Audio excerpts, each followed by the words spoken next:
Jo, senyors i senyores diputats, em vull solidaritzar. Em vull solidaritzar amb tants i tants mestres catalans víctimes de la LOCSE. Em vull solidaritzar amb tants i tants professors cremats per un model educatiu que ha renegat de l'autoritat i ha abdicat de l'esforç. Jo els demano, dic pel grup socialista i pel grup de Ciutadans, que abans de criticar la reforma educativa del Partit Popular tinguin una mica de rubor per mirar el trist panorama que les seves polítiques educatives han deixat al darrere. Model d'èxit, en diuen, 25% de fracàs escolar. Model d'èxit, incapaç de remuntar la posició a les avaluacions internacionals. Model d'èxit, que ha deixat a tants i tants mestres en la cuneta professional per claudicació anímica. Com entenen vostès l'èxit? I jo em felicito, senyors i senyores diputats, em felicito perquè per primer cop en 30 anys els espanyols i els catalans podran posar en pràctica un model educatiu alternatiu que recuperi la cultura de l'esforç i que obri horitzons de treball. O és que estan vostès en contra de la formació professional dual? O estan en contra d'haver d'aprovar per passar de curs?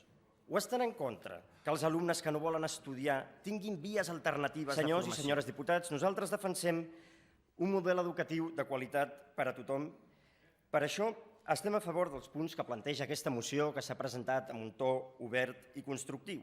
I votarem a favor, perquè la societat és plural i diversa, perquè d'una manera o altra tots hem de conviure i aprendre a conviure amb la limitació i la fragilitat, perquè no tot en aquesta vida és productivitat, perquè les persones no són màquines de resultats.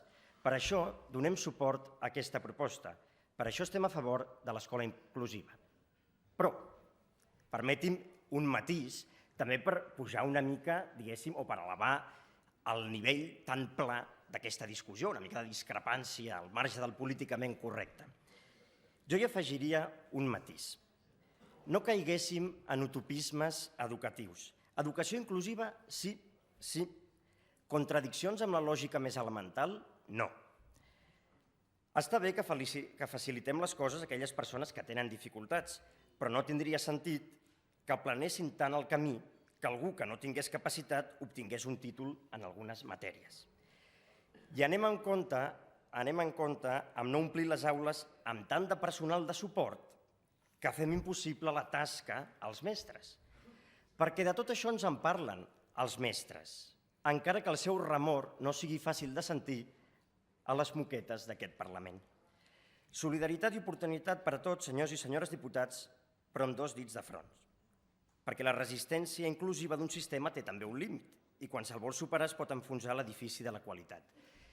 En qualsevol cas, nosaltres, que apostem per l'escola inclusiva, com he dit, pels motius que he dit, donarem suport a la majoria dels punts perquè també recullen les demandes del sector.